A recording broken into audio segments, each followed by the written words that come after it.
भगवान ने हम सबको इंसान बनाकर इस धरती पर भेजा है, इसलिए सबसे बड़ी पूजा जो हम कर सकते हैं वह है मानवता की सेवा। Good morning everyone. तो आज मैं करने वाली हूँ अपने पूजा रूम की सफाई। तो चलिए कैसे कर रही हूँ, और पूजा रूम सबसे पहले आपको दिखा देती हूँ कि मेरा पूजा रूम कैसा है। तो चलिए आइए, और ये है मेरा पूजा रूम। और काफ़ी टाइम हो गया मैं इसको देखभाल नहीं कर पा रही थी, क्योंकि अब ये स्कूल भी रहता है और समय नहीं मिलता है। तो समर वेकेशन जो होता है ना, हमारे छुट्टी का जो सबसे बेस्ट पार्ट होता है कि इसमें मैं साफ सफाई कर लेती हूँ, इसलिए मैं समर वेकेशन में कहीं जाती नहीं हूँ। तो ठंड की छुट्टियों में मैं ज़्यादा जाती हूँ। तो फिलहाल बहुत इधर उधर मतलब कचरा पड़ा हुआ है।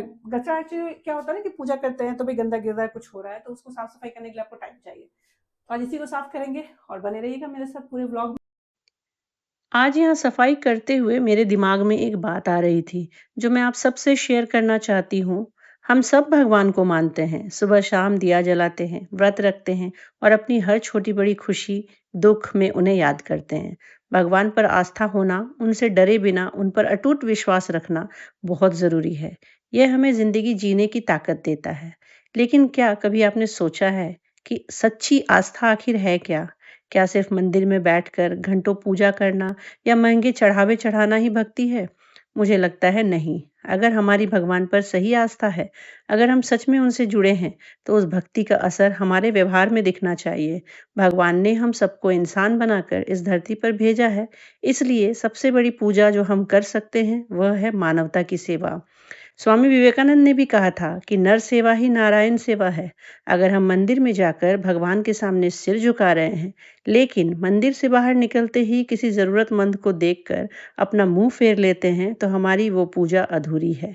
सच्ची भक्ति का मतलब है एक ऐसा दिल रखना जो दूसरों के दर्द को समझ सके।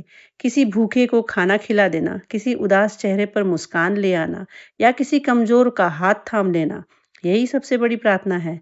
भगवान पत्थरों में नहीं, इंसानों के मुस्कुराते हुए चेहरों में और आपकी दयालुता में बसते हैं।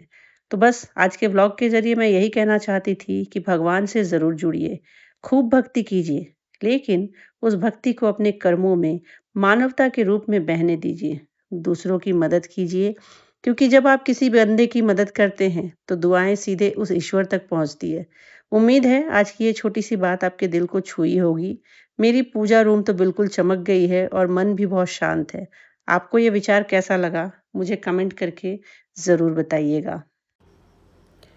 और व्लॉग पसंद आए तो लाइक, शेयर और सब्सक्राइब करना मत भूलिएगा। मिलते हैं अगले व्लॉग में। तब तक के लिए खुश रहिए, प्यार बाँटिए और सबका ख्याल रखिए। जय श्री कृष्णा, नमस्ते सबको। अगले व्लॉग का ज़रूर इंतज़ार कीजिएगा।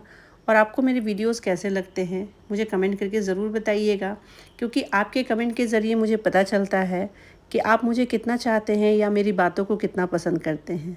यूँ तो यूट्यूब में बहुत वीडियोस हैं, पर मेरी वीडियो को आप कितना पसंद करते हैं, कमेंट ज़रूर कीजिएगा।